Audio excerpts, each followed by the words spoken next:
Good afternoon, everyone. This video is dedicated to a viewer of mine named Nathanael Tsen, who that's spelled Nathanael Tsen, who watched my orchestral bass drum playing instructional video and asked me how to tune a bass drum, or how would you tune the bass drum. So I decided to make this video. This video is going to be time indexed underneath, so you can go down and click ahead to whatever portion of the video you want to see. But I figured we would do it right from the beginning when the bass drum is completely apart and in pieces. So Nathaniel, if all you want to see is how to tune the drum and make it sound good, then you can jump ahead. So let's start with what you will need, what you might need, and what you should have. So what you will need is a bass drum and a couple of nice heads to put on it. Now, these are not new heads, these are the heads that I already had on it. These are Remo Weather King Fiberskin 3rd generation FA bass drum heads, which are beautiful drum heads. You will need painter's tape and a pencil. You might need a drum key, like a nice ratchet one or a crank one so that you can go quickly, or this simple Ludwig one I have hanging on my keychain. And you should have a screwdriver kit / socket set and a cloth. So why do you need the painter's tape and the pencil? The reason why you need that is because you want to, especially on a wooden bass drum with wooden hoops, you want to put the hoop back on the bass drum on the side that it was on in the orientation that it was on. So I have labeled here, and I've also labeled on my hoops where I had it, and additionally I've written 1 here and 2 here, and I've written 1 on this hoop and 2 on this hoop, so that I'm going to put the hoop not only in the same orientation, but back on the same side of the drum that it was on in the first place. That's why you need the painter's tape and the pencil. You might need the drum key if you don't have a vintage drum like mine. This is a 28-inch Ludwig drum that actually used to belong to Johnny Cruse, who's a figurehead cornerstone of Calgary's music history. Calgary, Alberta, Canada is where I live. So these lugs you turn yourself with your hand, but if you have lugs where you're essentially, they're just normal drum lugs like you would see on a snare drum, then you will need a drum key in order to remove them all. I've already taken the drum apart, as I said. What you should have, as far as I'm concerned, screwdriver and socket set to go around and tighten everything up once you have the drum apart anyway. And there's a once you have the drum apart anyway video that I did on a different orchestral drum. I'll post the link to it underneath the video and you can go and see that. So I've already gone around and tightened everything, and that's why I think that you should have a screwdriver set. You should also have a cloth, because you'll notice that there's some dust, and so we're just going to go around and wipe that up nicely so that when we put it back on, that dust is no longer there. And we're going to get started. So I have determined that the top of my drum was here. This is 2. So I'm going to put the nicer of my 2 heads on side 1, which will be my playing side.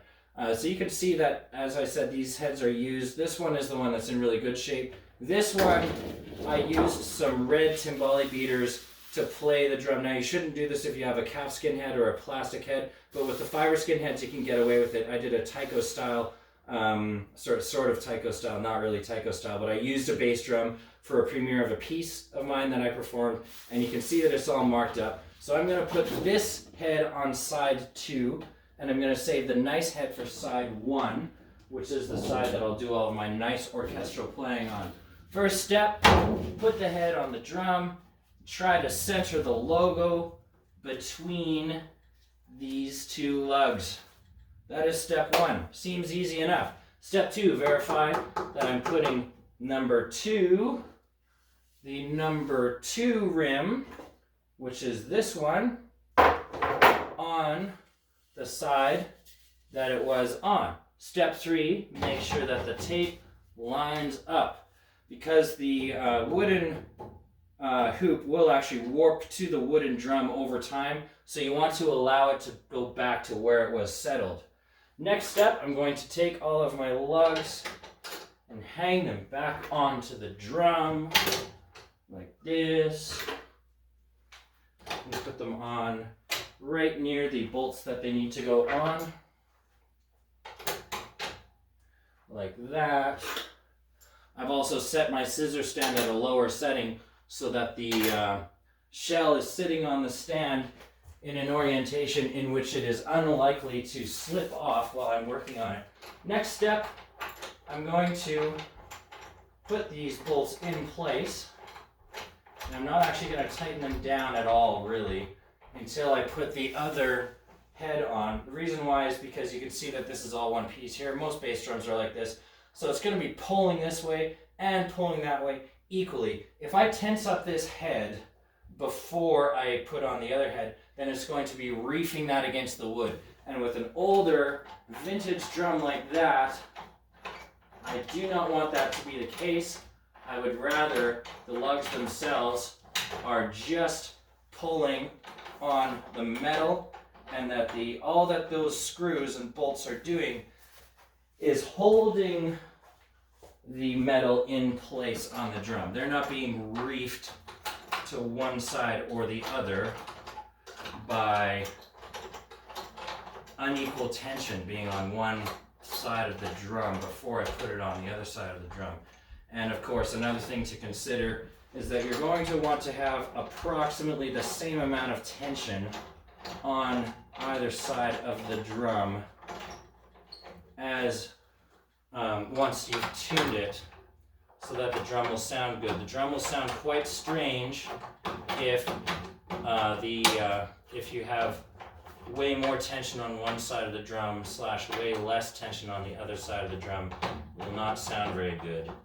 So we don't want to do that. So this is my last lug to put on. This particular drum has 10 lugs. If you have a smaller drum, it may have fewer. If you have a large drum, it's common for it to have more lugs. So I'm just going around and making sure that the lugs are tight enough that they're not going to fall off when I turn the drum over to address the other side. No tighter than that. Now I can flip the drum over, and I'm going to look for my markings with my tape. There they are. Make sure the drum is stable on the stand so I can work with it, and yes, it is. This is side number 1. I'm going to take my rag again, go around and clean a bit of that dust off so that I'm not reinstalling the head with a bunch of dirt on it that was already on there. So once again, I'm going to take my other head. This is the nicer of the two heads, and put it on playing side number 1, which is right there. I'm going to try to center the logo between the two lugs so that aesthetically it looks nice. Then I'm going to take my rim number 1. I'm going to put it on. I'm going to put it so that the tape is right there. This is all, preemptive stuff that you have to do, preparatory things you have to do before you take the drum apart. And now I'm going to reinstall my lugs just like this. I'll grab a couple more. So Johnny Cruse was a jazz drum set player who started the former owner of this jazz drum set player who started the Johnny Cruse Drum Shop and Studios. Unfortunately, he's no longer with us, and in fact, he was no longer with us when I started working there while I was still doing my undergraduate degree in music. I worked there as a teacher and as a repair technician, and I guess that would have been 2003 through 2005, and then I continued working there until the end of 2006, even though I graduated from university in 2005. And then Greg and Sue, the two owner-operators, decided that it was time to move on to a new chapter of their lives, so they closed the business. And when they did, they offered me the opportunity to buy this drum as well as that vintage Saito xylophone, which both belonged to Johnny Cruse. I also bought 2 Slingerland timpani, which I no longer have.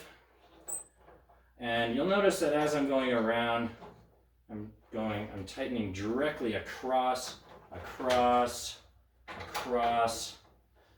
similarly to how you would do a wheel on a car, you would never tighten around this way. You would always go across, across, across, across. And since the drum is flat and I have two hands, I'll do it like this. If this drum had normal lugs, then I would do one lug here, shift over, one lug here, shift over, one lug here, etc. This has the hand tightening lugs.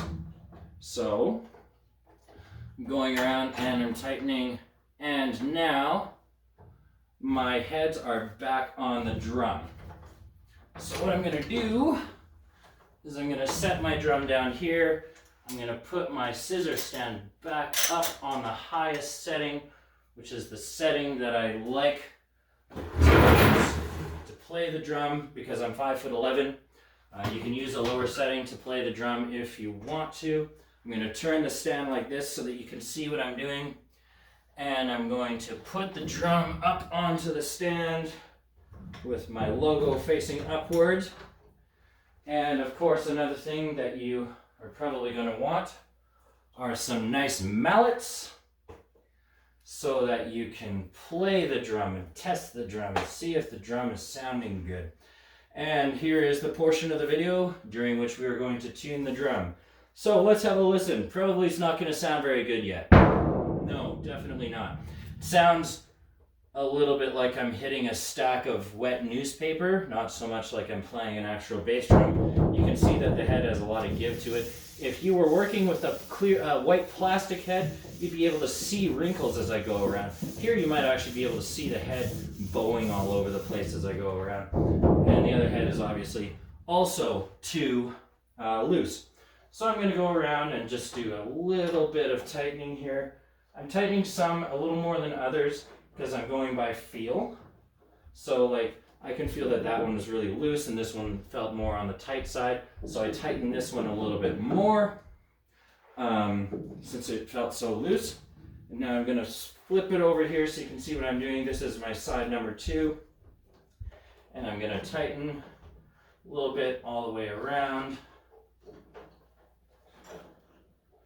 The bass drum is written in the unpitched clef, and it is a non-pitched instrument. If you're tuning marching bass drums, it's different because you want them to actually sound at a pitch because you have split bass drums of different sizes. With an orchestral bass drum, you just want a really nice low sound. Let's see how this is sounding. That's starting to sound a little better, but there's still a lot of give to the head. I'm just going to tighten it up a little bit more all the way around until it gives me the nice, like, quasi distant rolling thunder or distant earthquake sound that I'm after. I'll tighten this one a little bit more. Just going by feel, you don't ever want it to be really tight. And that's starting to sound pretty nice. It might be a little bit on the tight side. Maybe I'll loosen it a little bit. You don't want it to be any tighter than necessary for it to sound good. And you want to make sure that the tension is reasonably equal all the way around, which you can largely do by feel. This isn't like tuning a tom or a snare drum where I'm actually going to dampen the center and go around with a thin stick and test the pitch. You're not going to be able to get a fundamental pitch as you're tuning the bass drum. Still sounding a little loose, and it's hard to say which head is causing that. So I'm just going to keep going around and tightening here and there until I figure out what's causing that rattling sound, that kind of ugly, loose sound that I'm getting. You can go around with your hand and press around like that to see if there are any inequalities in the tension that are grotesquely noticeable. Like, if I push my hand in here and the head gives way in, for example, then I know that that area needs to be a little tighter. I'm just going to go around like this and make sure that everything is reasonably hand tight. That one down there was a little loose. That might be part of the problem. Now I'm going to switch back over to the other side. There's a certain amount of trial and error involved in this. Just going around and making sure that everything is tight enough but not too tight, and then playing it to see how it's going to sound. Let's try to tighten some of the loose ones a little bit more, and let's try it again. That's starting to sound a little more humane now. I can put my foot up here, or I can use a chair if I want, and I can dampen with my knee. I can get a nice low sound. I can also do a roll to get a sustained sound. Still sounding a little loose for my liking. I'm not really wild about that, so I'm going to do a little bit of an experiment here. See what happens if I tighten it even more.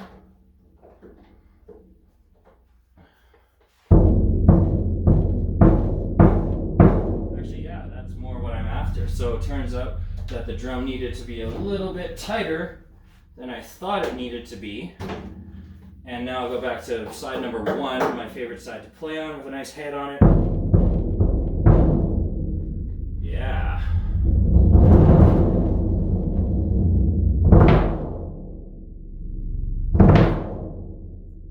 There you have it. By the way, these are some nice new freer mallets that I got. Carbon fiber handles with a hard side to them and a soft side to them. Special thanks to my colleague and friend Sean Buckley for including me on her percussion order so that I could get them in from the United States of America. And now my drum sounds pretty good. So thank you very much for watching. Feel free to check out the links and the time indexes underneath the video. I'll put 2 links and some time indexes a little later today after I upload it. Take care.